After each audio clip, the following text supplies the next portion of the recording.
Eu sinto que o mundo nesse momento tá separado em pessoas que amaram o final de Stranger Things, pessoas que odiaram o final de Stranger Things. E nesse momento que eu tô gravando esse vídeo pra vocês, eu não sei nem como que vai ser aí as próximas horas. Existe uma teoria forte de que esse final que nós vimos e que deixou tanta gente infeliz é, na verdade, um final falso. Que derrotar o Vecna tão rápido, na verdade, é porque o próprio Vecna estaria passando a perna nos personagens e tudo que a gente viu foi uma grande miragem, foi uma grande memória falsa, uma visão criada pelo Vecna e que teremos um nono episódio onde teremos de fato a luta verdadeira e o final verdadeiro de Stranger Things. Enquanto o final verdadeiro não sai, eu vou compartilhar com vocês por que eu gostei do final dessa temporada de Stranger Things. Eu assisto Stranger Things desde a primeira temporada, desde quando ela saiu, ela foi lançada no primeiro tudum da Netflix pra essa série. E eu nunca tive uma expectativa com Stranger Things de que a gente mataria os personagens. Eu tenho até um vídeo super viral lá no meu Reels, onde eu falo que eu não gostaria que a Netflix matasse nenhum personagem no final de Stranger Things, porque pra mim, Stranger Things nunca foi essa série. Nunca foi a série que mata os seus protagonistas e que tem como objetivo fazer o espectador sofrer com a morte dos personagens que os espectadores gostam tanto. E isso nunca foi uma necessidade para o fandom de Stranger Things, até a gente chegar na última temporada. Eu não sei se é porque nessa última temporada a série deu uma explodida, né, e ficou ainda maior do que ela já era e chegou a pessoas que acabam tendo essa expectativa, ou se os fãs, de repente, começaram a se importar com isso. Mas eu sinto que uma boa parte da galera que começou a assistir lá em 2016 tem a mesma sensação que eu, que não é necessário que os personagens morram pra série ser boa. E muito pelo contrário, eu acho que, pra mim, pelo menos na minha experiência pessoal, eu acho que se a série tivesse matado 2, 3 personagens importantes, que fizeram parte da história de Stranger Things, eu acho que eu ficaria um pouco com o final. E eu também não acho que pra uma série ser boa, ela precisa ser, meu Deus, causar impacto atrás de impacto, pá, pá, pá. Eu gosto de storytelling. Eu gosto de histórias que tomam tempo pra desenvolver bem os seus personagens, que lida com questões mais humanas. Eu gosto muito dessa narrativa de que o amor pode vencer tudo.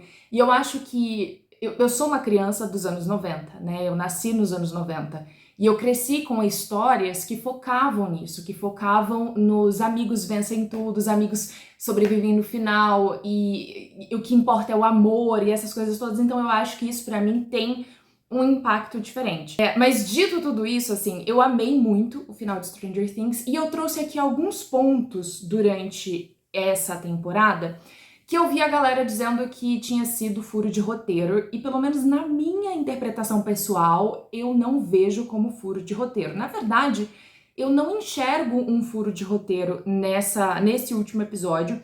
Se eu pudesse colocar uma coisa só que eu falaria assim, nossa, isso aqui dá abertura para um spin-off, isso aqui dá uma abertura pra uma cena pós-crédito, coisas do tipo, seriam 2 momentos no último episódio que realmente eu olhei e falei, o que é isso? Né? Que o primeiro deles foi o Mike, durante o discurso do Dustin, que termina ali, e ele fica curioso porque ele escuta um barulho, e aí ele tem uma memória com a Eleven, alguma coisa assim.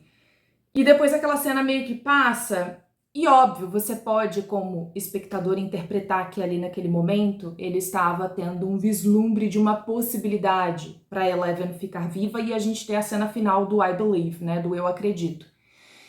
Mas aquela cena, eu acho que ela é uma pontinha que ela permite você ter um pensamento de que algo diferente poderia acontecer. E a segunda cena é uma explicação um pouco maior de como que a Ellie conseguiu passar ali pelos alto-falantes, pelos negócios que estavam jogando aquela vibração nela que fazia ela não conseguir usar os poderes dela. E as duas cenas, elas se conversam, né? Porque naquele momento, o próprio Mike provavelmente pensou sobre isso, como que ela chegou lá? Será que ela realmente chegou lá? E é aí que cria esse cenário fictício criado pelo Mike, essa possibilidade onde a Eleven permanece viva. Mas tirando isso, eu sempre vejo as pessoas falando, nossa, muito furo de roteiro. E aí eu falo, qual é o furo que você viu? E a gente nunca tem furo. O que a gente tem são histórias paralelas que começaram e tiveram um fim, e as pessoas ficaram incomodadas por algum motivo porque não viram a conclusão acontecendo diante dos olhos, ficou subentendido. Ou até teve um ponto final, mas as pessoas estavam olhando no celular na hora que a cena aconteceu. Como, por exemplo, o cabeludo, o amigo do Jonathan, cadê ele? A gente não precisa ver ele voltando pra casa dele pra saber que ele voltou, né? A namorada do Dustin, a gente já tinha visto que o relacionamento dos dois já não estava funcionando a longa distância. Então, não é de ficar surpreso que os dois terminaram. A Vicky e a Robin fala no final que ela, né, o relacionamento não estava dando certo. Então, eu acho que tem várias coisas que a galera tá chamando de furo de roteiro que, na verdade, foi uma necessidade de que a série explicasse o que aconteceu com cada coisinha que eles tinham colocado na trama. E é bizarro isso porque quando a série toma o seu tempo para explicar coisas que se fazem necessárias de serem explicadas, e olha que Stranger Things mastiga o conteúdo para entregar pro seu espectador. Quando Stranger Things está ali mastigando, a galera chama isso de enrolação. E aí, quando Stranger Things fala, não, eu não vou subestimar a inteligência do meu público, eu vou acreditar que ele tem a capacidade de entender que a história andou, as pessoas, mas eu queria ver. Não mostrou, então não aconteceu. Então, às vezes eu sinto que realmente existe essa necessidade de pegar no pé de Stranger Things, de achar problema. E perceba, tá tudo bem se você não gostou do final, mas eu acho que você não gostar e ter seus motivos pessoais pra isso é uma coisa. Agora, você exigir que os roteiristas tivessem lido a sua mente e entendido exatamente qual tipo de final perfeito você acha que Stranger Things deveria ter, é um pouco demais pra mim. Mas, deixa eu entrar no vídeo, né, finalmente falando. Eu vi muita gente falando que, como assim terminou a temporada anterior com Hawkins se partindo como um X ali e de repente tudo ficou bem? É que não ficou tudo bem de repente, né? A gente teve uma história sendo contada. O Vecna tinha um plano para que tudo acontecesse de acordo com o plano dele, mas ele subestimou as pessoas que estavam lutando contra ele. Ele não contava com a Nancy botando fogo nele, botando ele para correr. Ele não contava com todo o time ali tentando impedir ele de fazer o que ele queria fazer. E aí o que a gente vê no final da temporada, sim, o plano dele foi concretizado, sim, Hawkins se partiu, mas ele teve que recuar porque ele ficou gravemente ferido. E a gente viu que ele usou esse tempo para fazer as rachaduras lá na Dimensão X, no abismo, para assim poder juntar Hawkins e a Dimensão X. Então, não foi à toa, não foi do nada. Mas eu achei que o mundo invertido ia invadir Hawkins. Mas se o Vecna tinha um plano para esses dois lugares, por que ele colocaria o mundo invertido invadindo Hawkins se ele próprio não estava em condição nenhuma de fazer nada naquele momento, né? E passou-se um tempo. A Robin, no começo da série, ela fala que os militares entraram na cidade e, inclusive, ela fala que a explicação foi um fenômeno natural de proporções nunca antes vistas pelo homem.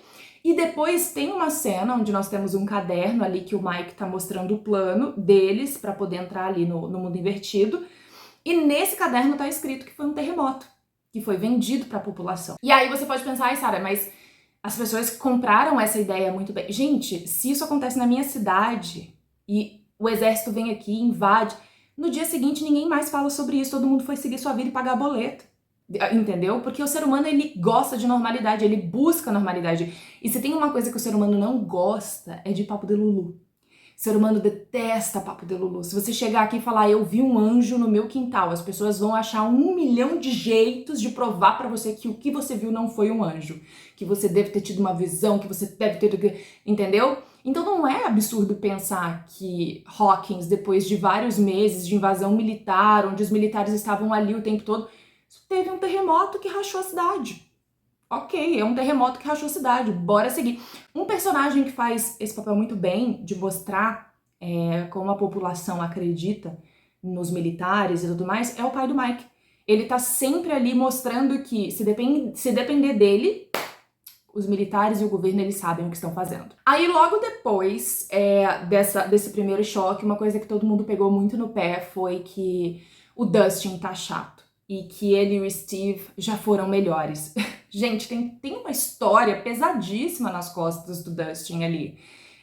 A gente precisa levar em consideração que nós vimos esses personagens de melhores amigos crescendo e vivendo histórias individuais. A gente tem a Max vivendo seu luto e se afastando dos amigos no momento do luto, porque ninguém sabia lidar, ninguém conseguiu ajudar ela nesse luto, inclusive é através desse luto que o Vecna pega ela.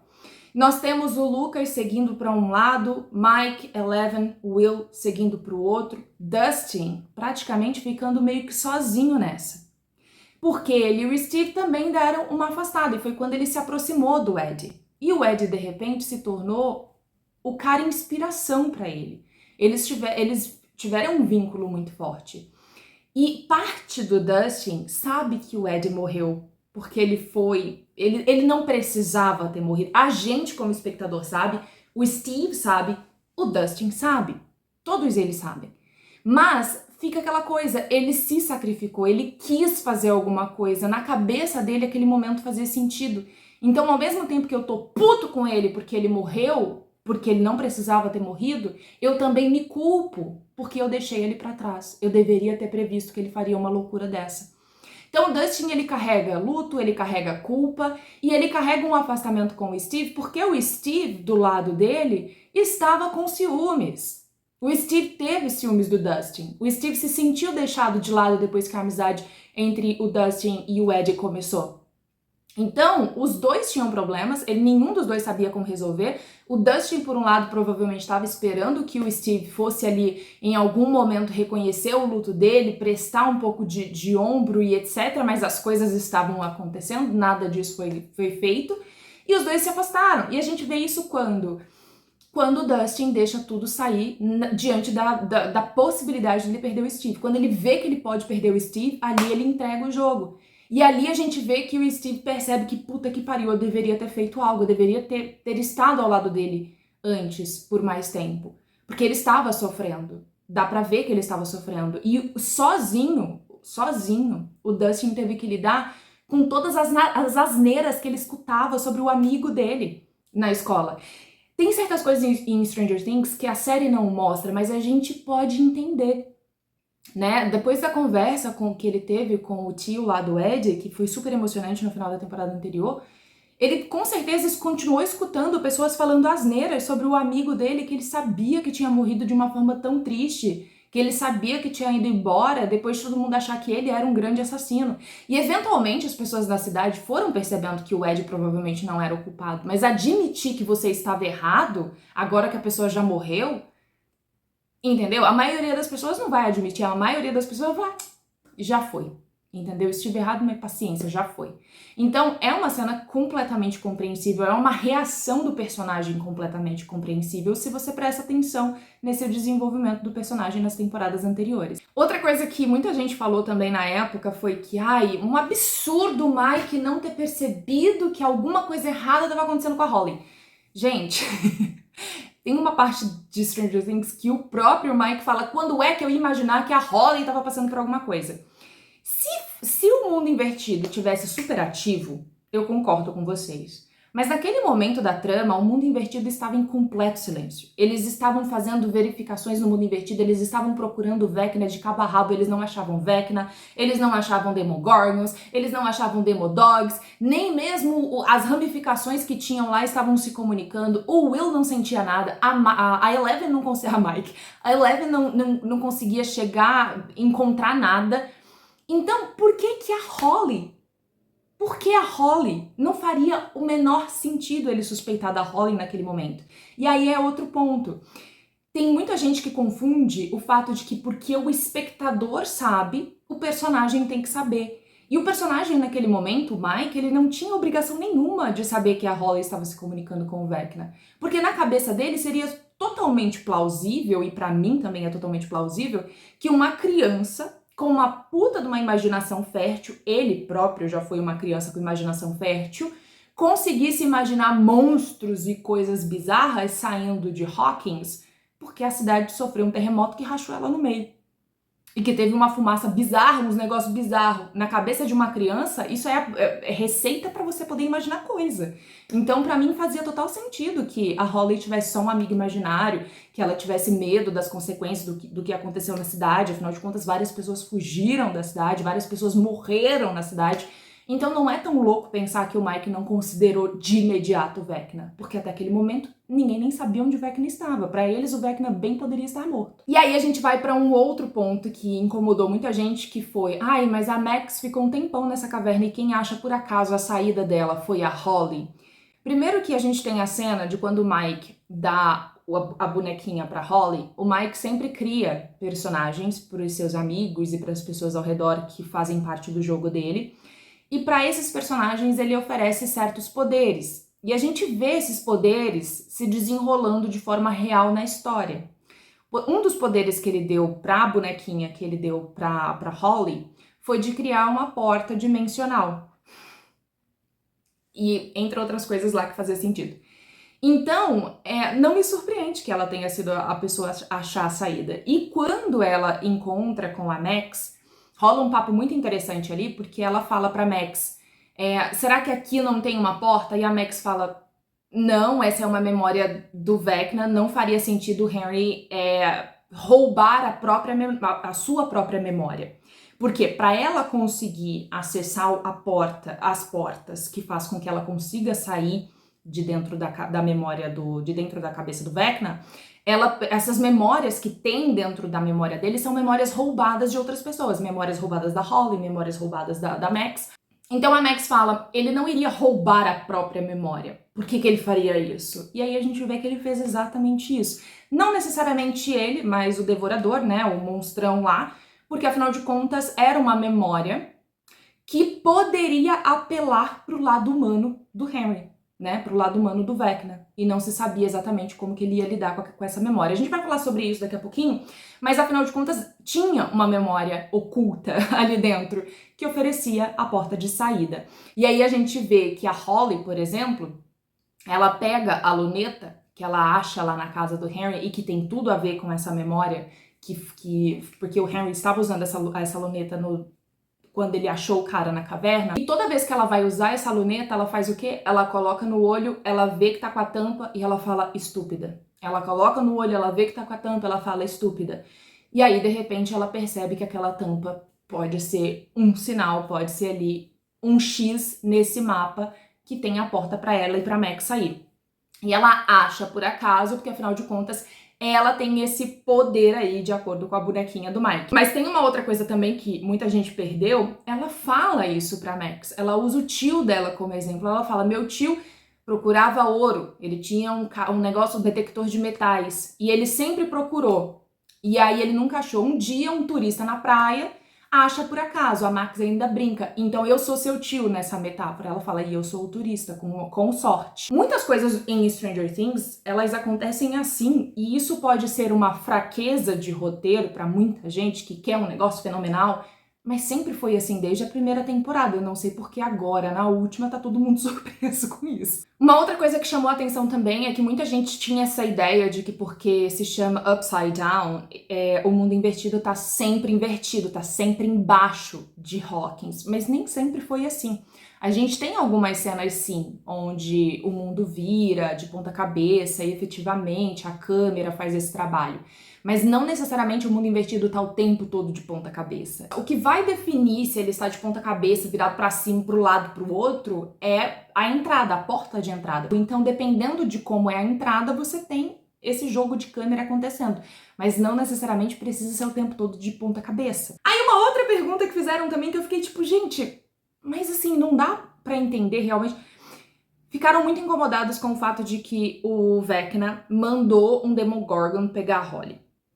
Ah, mas por que ele vai falar pra Holly o tempo todo que ele é o grande salvador e na hora de mandar pegar a Holly ele manda um monstro? É justamente pra isso. Inclusive ele fala isso quando ele resgata e salva tanto a Holly quanto as crianças. Quando ele salva a Holly, ele fala pra ela, eu consegui te salvar, os seus pais estão bem, mas para que eles possam se recuperar, eu preciso que você fique aqui comigo, porque eles ainda não podem vir, pipipipopopó. E quando ele salva as crianças, ele fala, que bom que eu consegui chegar a tempo para salvar vocês. Nada melhor do que fazer alguém acreditar que você é o bom moço, que você é o herói, se você estiver montando uma cena onde a pessoa precisa da sua ajuda. Então ali para as crianças ele realmente foi um herói, porque a última imagem que elas têm na cabeça é de um bicho vindo pegar elas. O Henry sempre falou, tem um bicho querendo pegar vocês. E aí de repente esse bicho chega. E aí de repente ele salva elas. Tandam! Outra coisa também que muita gente ficou em dúvida, como que a Max sabia que o Hopper estava vivo ou coisas do tipo. A gente vê o Lucas efetivamente contando as coisas pra Max o tempo todo. Ele tá sempre conversando com ela, ele tá sempre falando pra ela o que está acontecendo. Então não é difícil imaginar que ela sabia. Aí a gente tem um dos pontos principais, né, dessa temporada, que foi muito fácil matar o vilão. E aí a gente volta pra ideia de, se a gente não tiver um episódio extra, que todo mundo espera que tenha, eu honestamente não espero, mas, né, quem sabe. Pra mim não é bizarro imaginar que foi fácil matar o Vecna e o Devorador. Que não tinha Demogorgons ou cães de guarda protegendo o Vecna. Porque pra mim faz sentido. Eu não sei se foi uma preguiça, tem gente que chama de preguiça dos irmãos de escrever a história porque eles não colocaram Demogorgons na batalha, mas na minha cabeça faz sentido. Por quê? Eles não começaram a procurar os vilões agora. Eles estão há 5 temporadas tentando vencer esses vilões. E um diferencial que a gente teve agora é que a luta aconteceu na casa deles. E é fácil de você imaginar que eles não iriam prever nem o Devorador, nem o Vecna, nem nenhum outro monstro, que eles conseguiriam chegar ali naquela dimensão de alguma forma. Eu não imagino ele preocupado com isso, de eles vão conseguir chegar aqui, então eu tenho que ficar alerta, eu preciso deixar guardas na... Pra mim faz total sentido. E faz total sentido pra mim também que a luta final não seja a maior luta de todas, não seja a coisa mais difícil. Claro, cinematograficamente falando, se você metesse uns Demogorgons ali, o Will usar os Demogorgons a seu favor, porque afinal de contas eles estariam ali a uso do Will, porque afinal, o Will já aprendeu a comandar eles, então o Will ia fazer a festa se tivesse uns Demogorgons ali. Talvez estenderia o tempo de batalha, mas pra mim foi ótimo. Pra mim a cena final foi excelente. E pra mim nada mais simbólico do que ter a Joyce ali cortando a cabeça do Vecna e todas as memórias e todos os momentos difíceis. Pra mim faz muito sentido esse final na minha cabeça. E aí tem uma cena que a Robin, ela faz uma brincadeira com o Will, que ela meio que chama o Will, eu não lembro agora exatamente como foi, mas ela fala que o Will é tipo enigma, ela faz uma referência lá, eu não lembro exatamente agora, mas é basicamente quando ela descobre que o Will é tipo uma antena, que ele consegue pegar ali e ver o que o Vecna tá fazendo, enfim, quando ele tá descobrindo ainda os poderes dele. E isso me lembra um pouco a história da Segunda Guerra, né? Quando a gente tinha os navios ali que estavam vencendo a guerra, porque afinal de contas eles tinham mensagens codificadas que ninguém conseguia decodificar, era difícil, e isso dava a eles vantagens. E de repente a gente tem essas mensagens sendo decodificadas e isso antecipa o fim da guerra, porque afinal de contas o difícil nunca foi matar o vilão, o difícil sempre foi chegar até o vilão. Matar o vilão era fácil. E falando em Robin, a Robin pra mim foi uma das pessoas mais importantes nessa temporada, porque afinal de contas ela foi extremamente importante pro arco do Will. Byler nunca existiu, mas o Will sempre teve um crush no Mike e ele precisava que alguém acreditasse nele, que alguém visse ele, e essa pessoa foi a Robin. E tem tantos momentos ali que você enxerga que sempre foi um sentimento que vinha apenas do Will, que o Mike nunca correspondeu, porque a gente tem o tempo todo a Robin comparando a situação dela com o primeiro crush dela, que foi a Tammy Thompson lá, E ela percebe como isso impacta o Will. Então, primeiro ela conta pro Will sobre como foi o seu primeiro crush, pipipipopopó.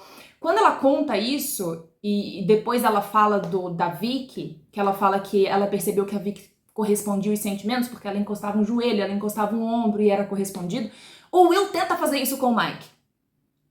E o Mike não corresponde. E a Robin vê. E quando a Robin vê isso, ela chega pro Will e fala, praticamente contando a história pessoal dela, ela deixa pro Will bem claro que o Will tá insistindo em alguém que não vai corresponder ao sentimento.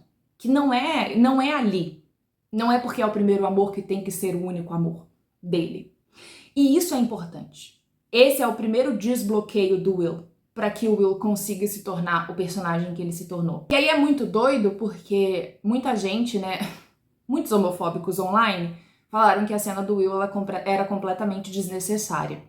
E aí a gente tem uma puta de uma cena onde o Will vai até o Vecna, ajuda a Max, é capturado pelo Vecna, é usado pelo Vecna novamente, explica-se inclusive como que os túneis foram criados, por que que ele usou o Will naquela época, por que que o Will foi importante naquele momento da história. E aí ele fala que o Vecna, que ele tentou usar de memórias positivas, que ele usa essa memória, que inclusive vem do que a Robin falou pra ele, pra combater os Demogorgons. Foi dali que ele conseguiu tirar a força que ele precisava. E ele tenta repetir isso, mas ele não consegue porque o Vecna encontra uma fraqueza na mente dele. E aí tem um momento que ele fala, ele não foram memórias, não foi o futuro que ele viu e me mostrou, não foram memórias que ele colocou na minha cabeça, foram os meus próprios medos na minha cabeça. Medo de não ser aceito, medo de ficar sozinho. E ele decide tirar essa única arma que o Vecna poderia usar contra ele. Tanto que no final ele fala pro Vecna que a gente não tem mais medo de você. A gente perdeu o medo. Essa narrativa do medo ser importante pro vilão usar contra os seus respectivos personagens é uma narrativa comum, inclusive comum num livro que foi de inspiração para que Stranger Things nascesse, que foi It, né? Mas é super importante porque assim o Vecna não teria nenhuma arma contra o Will. E é muito bizarro que eu vejo homofóbicos em 2025 falando que essa cena é desnecessária, porque se faz tão necessária que a gente tá em 2026, a gente chegou em 2026 e a gente ainda tem homofobia. Pra você ver como uma cena dessa ainda é uma cena necessária, que tem pessoas como o Will que ainda serão colocadas de lado, que ainda serão negligenciados pelos seus familiares e amigos se esses descobrirem que essa pessoa é gay. Se faz necessária a cena. Inclusive, algumas pessoas falam que é um enorme furo de roteiro, que a Nancy tenha visto um final ali, que o Vecna mostrou o final pra Nancy e nada se concretizou. E a gente percebe, através dessa cena com o Will, que o Vecna ele não tem o poder de ver o futuro. Ele usa o seu medo contra você. E ele, naquela época, tinha um plano. Plano esse que deu totalmente errado, porque, afinal de contas, ele não esperava ser atacado da forma como ele foi. Mas ele faz a Nancy acreditar que o que ele viu é real, porque ele quer que ela tenha medo. Ele quer que ela se sinta impotente, fraca e que ela passe isso pra frente. Ele quer que a Eleven tenha medo. Inclusive, nessa temporada, eu senti a Eleven em momentos extremamente fraca e a gente tem uma história por trás ali pra poder informar pra gente por que ela tá se sentindo tão contida.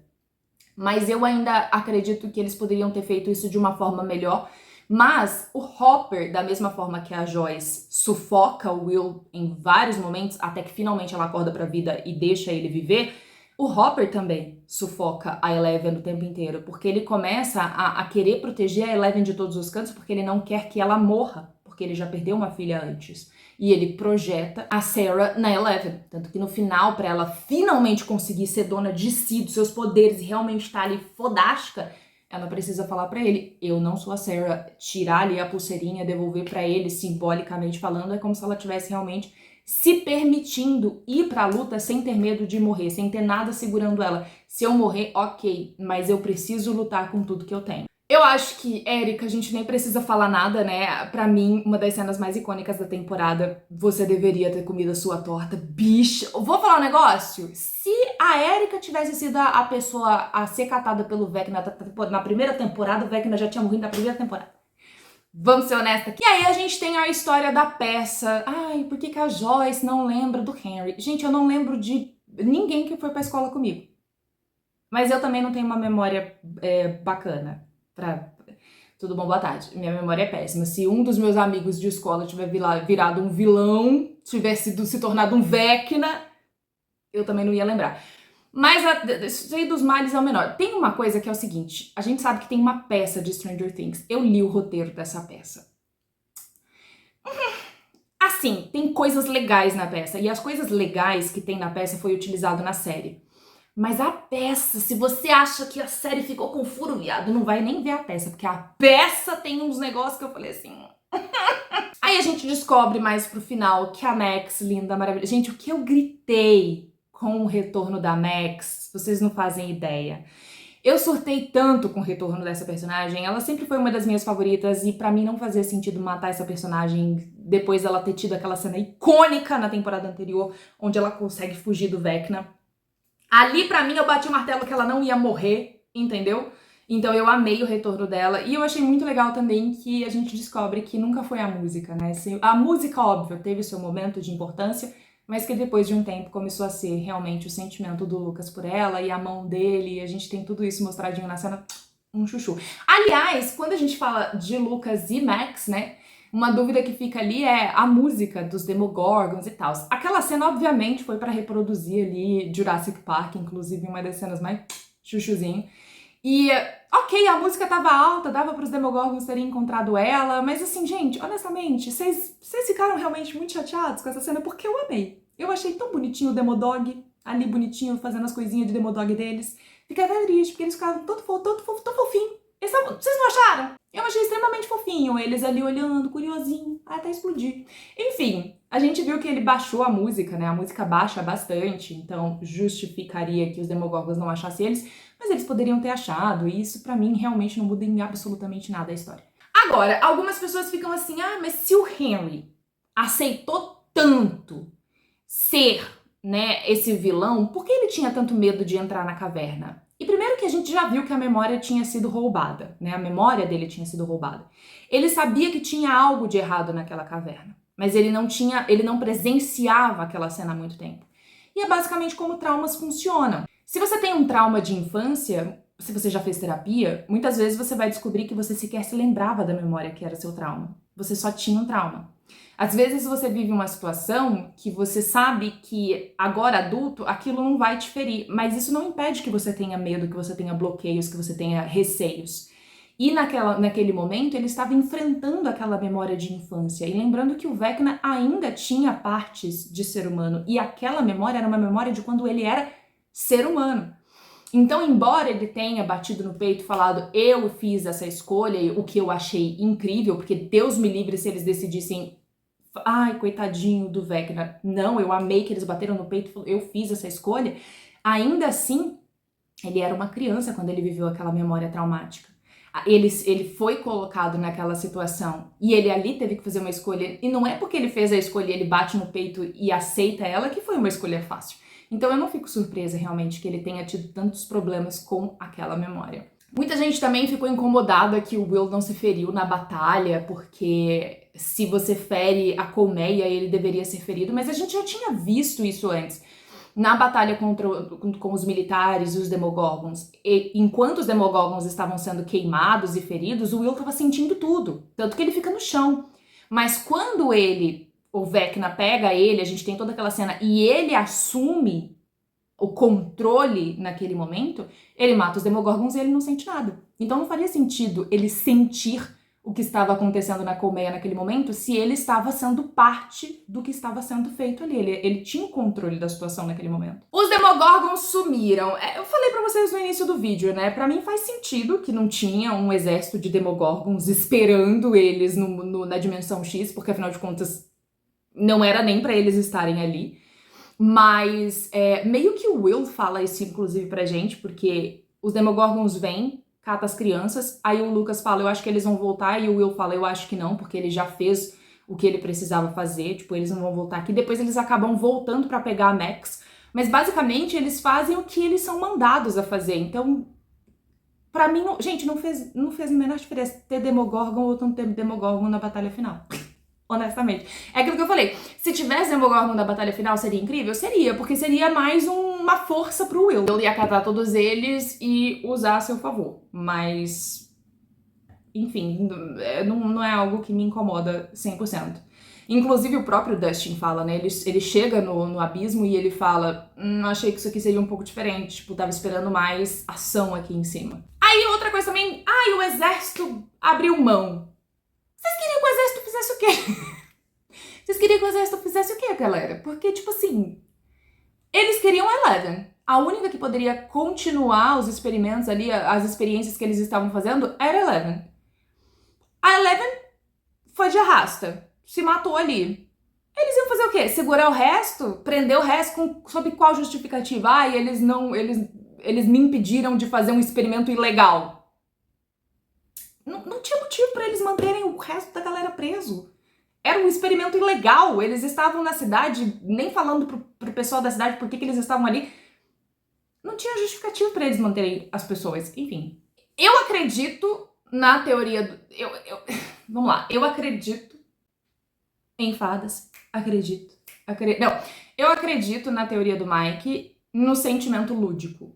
Mas pra mim a Eleven morreu. Beleza?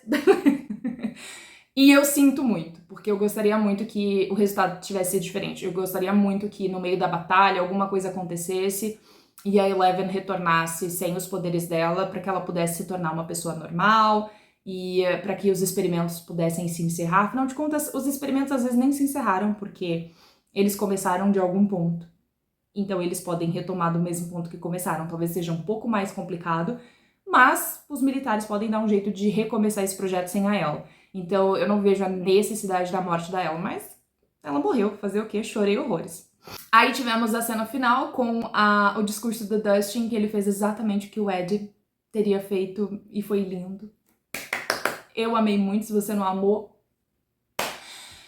eu até sinto pena, mas eu amei demais. E a gente vê ali que basicamente o Mike, né, escreveu um jogo inspirado em tudo que eles viveram. Pra mim, Stranger Things é um jogo dentro de um jogo, dentro de um jogo, dentro de um jogo, dentro de um jogo. Pra mim, a história de Stranger Things é real, dentro do universo de Stranger Things, mas não deixa de ser um jogo que alguém criou, que no caso foram os irmãos, né, os irmãos Duffers, que criaram essa história. E por isso, pra mim, certas ramificações dessa trama não se fazem necessárias de serem solucionadas, porque se eu estivesse jogando, eu iria focar nos meus protagonistas, na história central do meu jogo. Eu não ia ficar me preocupando com o vizinho que de repente viu a Joyce quebrar a boneca, que levou ela até a boneca do Hopper, mandando recado pra ela dizendo: tô vivo.